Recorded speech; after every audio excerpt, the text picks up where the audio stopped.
This video is sponsored by RM Risk Management.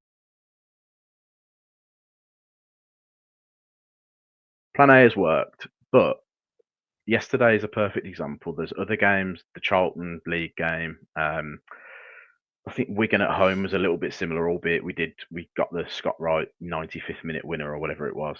But there's been times when Plan A hasn't quite worked, whether that be because of how the opposition have set up, whether that be that the players just on that day it just hasn't quite clicked, and we're snatching at chances, or we're just not getting chances, or I just think I'd like us to at least show that we're not just like a one trick pony, because I don't think it's a coincidence that teams have started to find a way to stop us from being effective.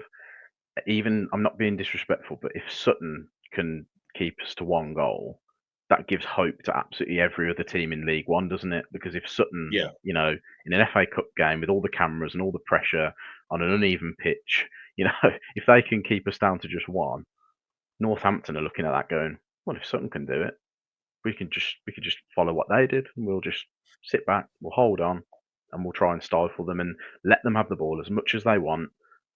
And if they do something, then fair enough, they're better than us. But we'll just wait for them to make a mistake. And the thing with having a plan B, I'm not asking for him to suddenly start changing the formation, or to bring on Djukovic and play a long ball from Allsop straight away to the strikers. But every now and again, I wouldn't mind just seeing him try something different, like you say, about maybe bring Stansfield out onto one of the sides, bring him to the left and let him give the right back something to think about for a change. Or if they're playing five at the back, bring Laird further forward permanently, bring Cochrane further forward, because that's one of the things I noticed a lot is what seems to be happening, and it's becoming like carbon copy every game, is that Cochrane will never go as far forward as Laird, or very rarely. Laird is forward all the time. Cochrane is forward some of the time. But what you're finding is that Paik is having to go from being that sort of holder or number 8, if you like, moving over to the left to fill that gap that Cochrane's not really using.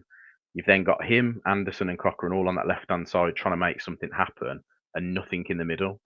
So just having some sort of flexibility to say, okay, plan A isn't working.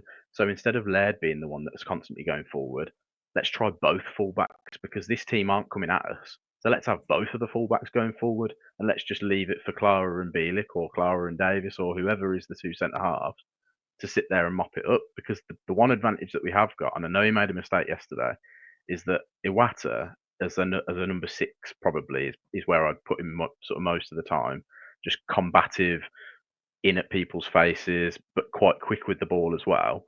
He can slot in between those two centre halves if needs be, and just let the fullbacks get forward permanently. Just as I say, I'm not asking for him to come up with wholesale change, and it sounds like we're being harsh criticising Davies, because it's not meant as a criticism. But Plan A wasn't working yesterday, and it wasn't working effectively, because I think from 25 attempts we had 3 on target. Northampton also had 3 on target. So Yeah. you need to find a way to get more players going forward, and if that just means being a little bit brave and leaving less people back, then I'm all for it, because these teams aren't committing men forward anyway. So why not? Yeah, and I don't know when you sort of and this has been I don't really want to get into, like you say, criticising, but let's call it an observation. Probably will come across as a bit critical, but what's the point of having Laird bombing on all the time when his end product is that bad?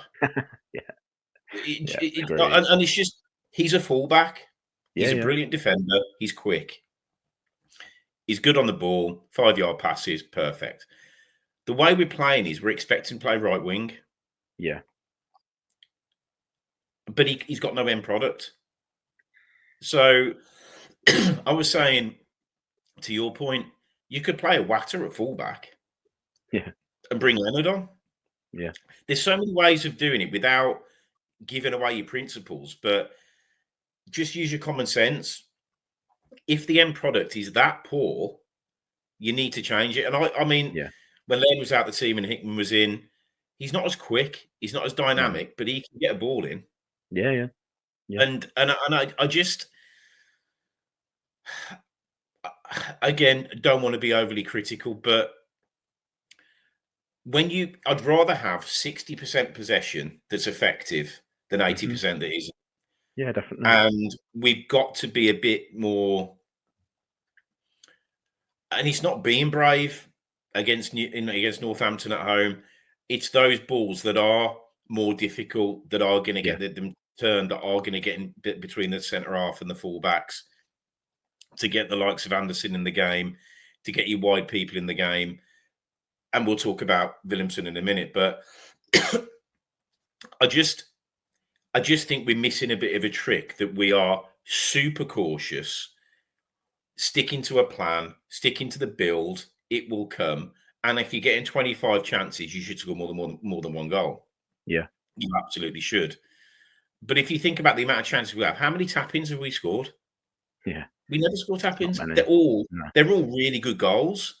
Yeah, and something isn't quite adding up to me, and I think his plan B has been Lyndon Dykes.